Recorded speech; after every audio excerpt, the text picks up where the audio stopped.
And cue walk-in look. That's nice. A little more. There we go. Yes, this is the walk-in look. Why? Think it's too aggressive? Welcome. Here we are with Chapter 9. Going to talk about some corporate shows. Mercenary technicians. When the money's gone, so are we. IATSE, Local 1, New York City. How's that look, guys? My video friends, are we tungsten? Daylight? Both?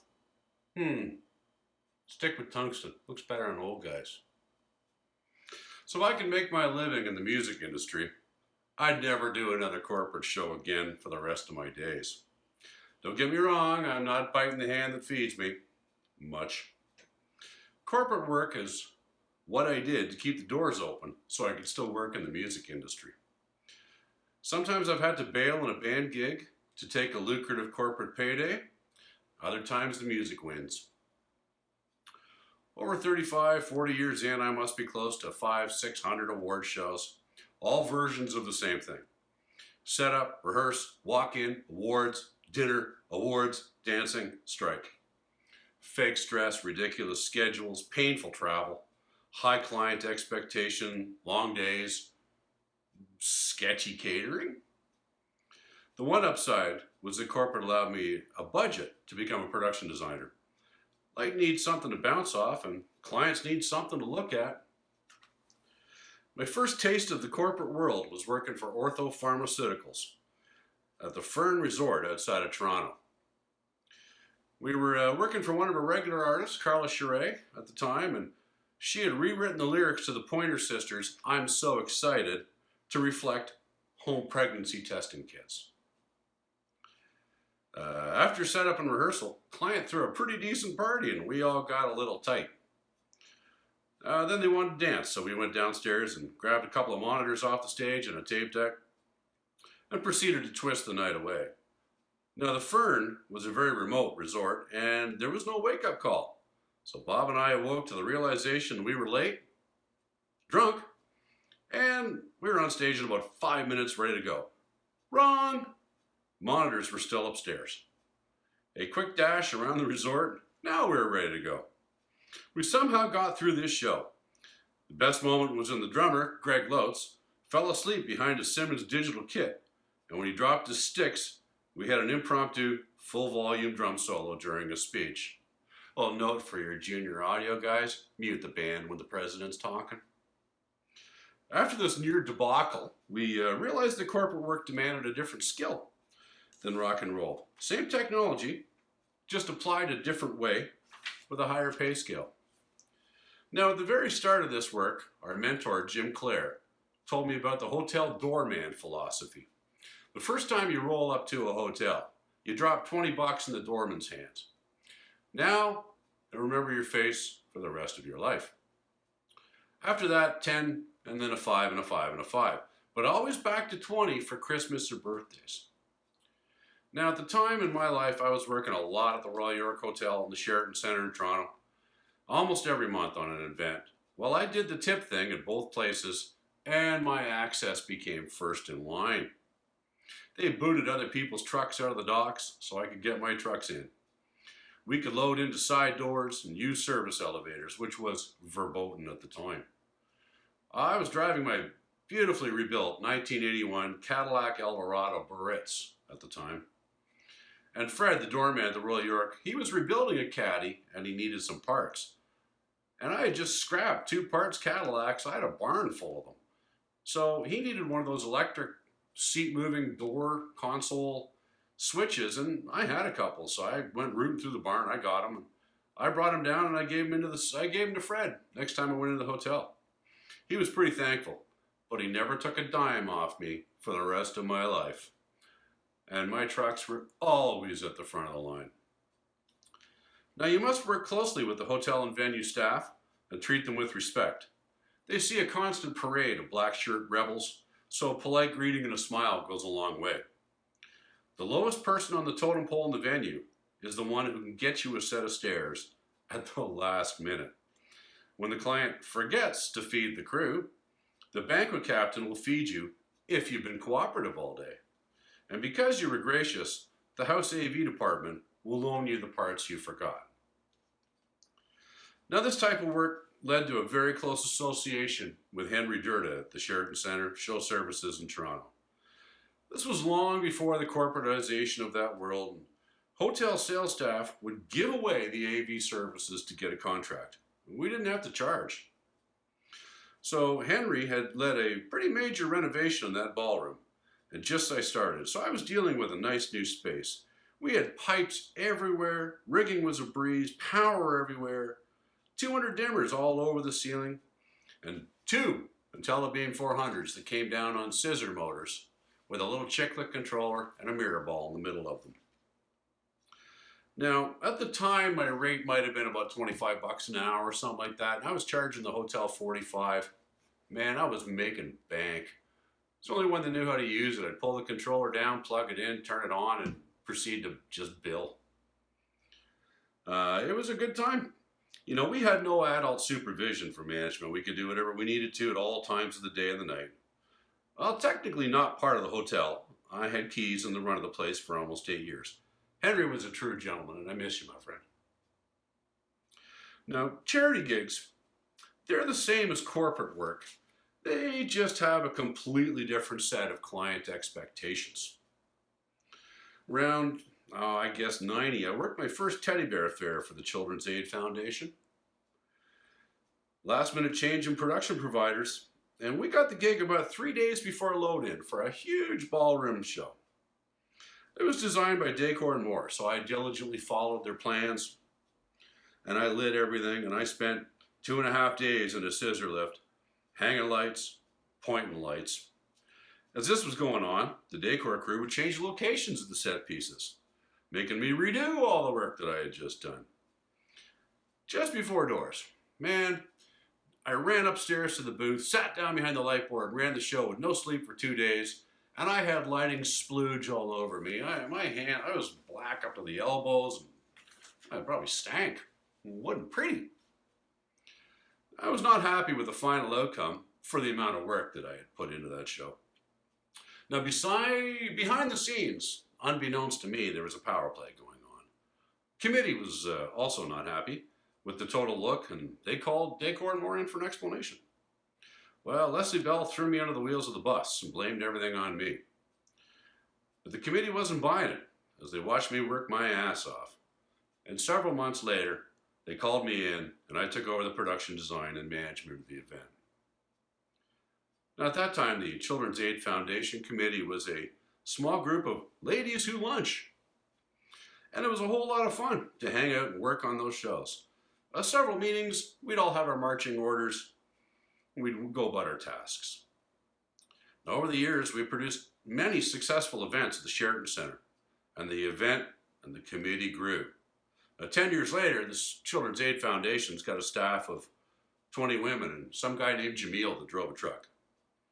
Everyone's trying to look busy, so what used to take several fun meetings was now a process of micromanagement meetings over the years where decisions were few and far between.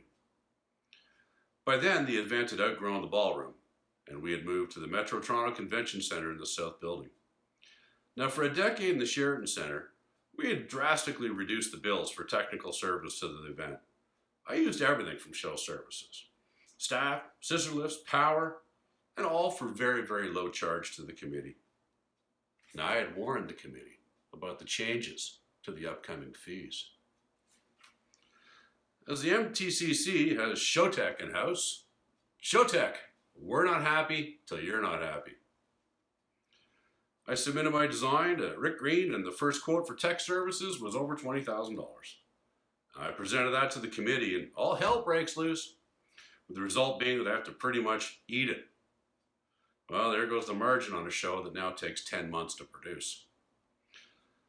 Well, in 2003, I produced what I believe to be the single greatest teddy bear fair I ever designed. We put a real ice rink into the convention center, and we had a show with 3 Olympic skaters. Now, I was promised 48 hours, clear ballroom, and a temperature of 65 degrees. When I showed up that night with my 3 or 4 tractor trailers full of gear, there was 1,200 chairs scattered about the ballroom. No staff. 80 degrees inside the room. And as I'm absorbing this and trying to get my first truck in, the freight elevator blows a hydraulic line, triggers all the fire alarms in the building, and shuts everything down. Man, oh man, hour 1 of 72, and this is how it's going to start. Well, 2 weeks before that event, I woke in a cold sweat in the middle of the night with the realization that my time was done. According to Carol Priest's 3 rules of show business, I was coming up empty-handed. I didn't need it on my resume. It wasn't paying me what I was worth, and it wasn't for family. Now, several weeks after the event, the CASF had a thank you cocktail party at the Carlu. And as everyone gathered for speeches, the ladies thanked each other profusely up on the stage. And I stood in the middle of the room with my tech department leads, waiting to get a shout out. None came. They completely ignored everything we had done. I grabbed my crew and we stormed across the street to Fran's and had cheeseburgers and talked about the lack of love. Now, next week I took the chairwoman of the foundation out for lunch and gracefully resigned.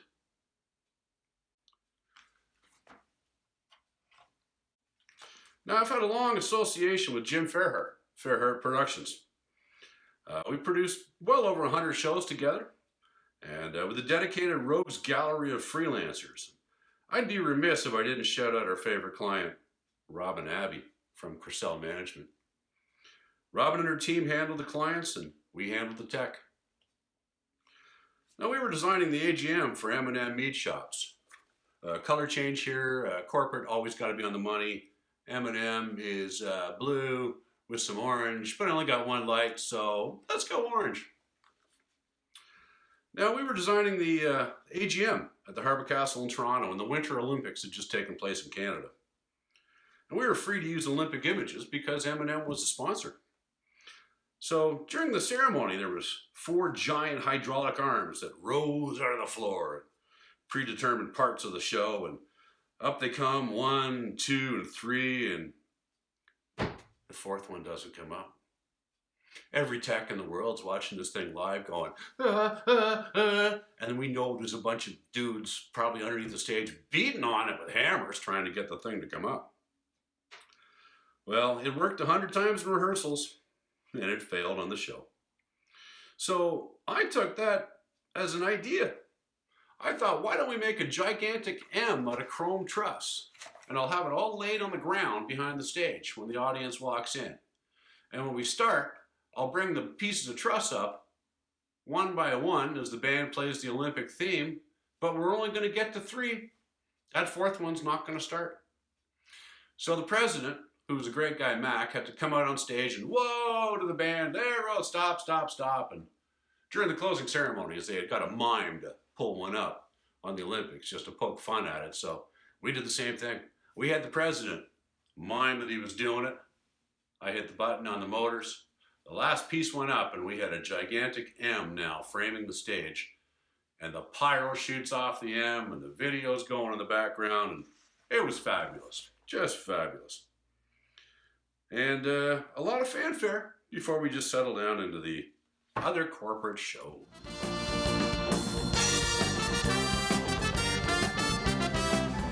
Hey folks, have we got something special for you?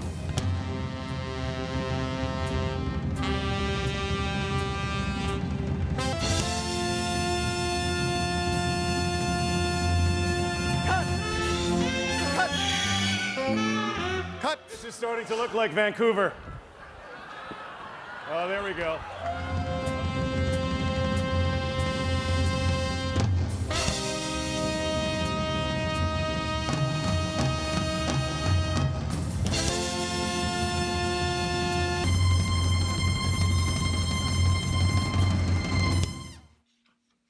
So during the 80s and 90s, drug companies, consulting firms, and direct marketing outfits were the mainstay of my corporate touring. I traveled all over the world working on shows. I've lit cars, refrigeration units, and dancers in pill costumes. Speaking of dancers in pill costumes, a lovely segue to the mid-90s where I started working with Asterix Productions, which was a blessing and a curse. Jeff Bronstein was the director and John Julius was the money man. They used to call themselves Arts and Parts and totally described how they worked together as partners. John would look at how many shows he had for us in the year, calculate the fees, and then lowball us for a year's worth of work. Well, we always said yes, but then we found ways to do less work. John reinforced the adage, though, of paying the little people first. Even though he had shaved money off us, he would hand you a check in the airport on the way to the gig, and I've always respected that. In 1 year, we did Halifax, Maui, Geneva, Nassau, and New Orleans, with a few, local shows thrown in there for fun. This was one of the finest touring crews I ever had the pleasure to travel with. I'd like to give a real shout out to Wayne Penford, Brad Mulligan, Phil Clemo, Stephen George, Mick Wood, Vern, and the ever so magical PJ Martin. My Montreal team was a pretty huge part of our success in the corporate touring life. First with Lambert Multimedia, and then out on our own, we traveled the world pulling off all kinds of shows. With José Belleville, Jean-Marie St. George, Bernard Duguay, we made mad art everywhere we went. And you'll notice in the book, fun fact, copy 1, I spelled José's name wrong 3 different times in the book. Oof, sorry about that, girl.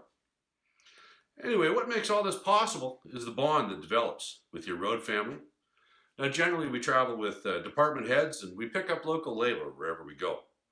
The team can include a head audio, A2, lighting director, L2, and several senior video technicians, multimedia creation specialist, stage management, carpentry, and special effects.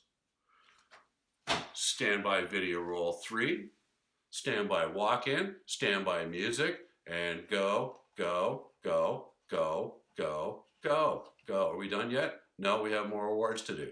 And go. Chapter 9, corporate shows. Peace out.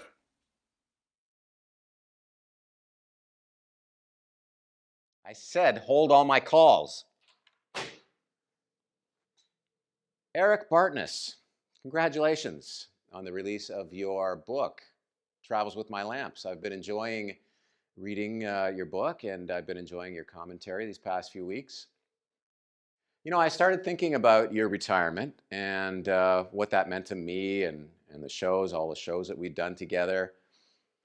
I guess I got a little concerned, actually, because I started thinking, I don't really have a succession plan. Who's going to fill those big shoes, the Eric Bartness shoes? And so I started thinking about that, and it came to me, actually. I think I got a pretty good solution. Check this out. Hey, Siri, change the backdrop color to blue, and go. See? Okay, Jim, I changed the background color. Yes, thank you, Siri. Anyway, Eric, we've had a lot of fun. It's been, believe it or not, 25 years that we have known each other, and we've traveled around, logged a lot of miles, done a lot of shows together over those 25 years, and I commend you. We stayed friends through all that time, which, frankly, that's a long time to work with somebody of your caliber and your temperament, and still stay friends. So, Eric, I'm going to say congratulations. I wish I could have bought you a Rolex watch for that 25 years. I'm on my 4th take now, and this bottle of scotch here is empty. But I've got one little shot left for you, my friend, and I will say, thank you, Eric Bartness. Congratulations. It's been a great 25 years. And now, Siri, stand by to black out and go. I'm sorry, Jim, I don't understand black couch. I said black out. I don't see Bob Cout in your contact list. Black out. I don't see Bob. Never mind. Cut it. Cut the roll. Goodbye.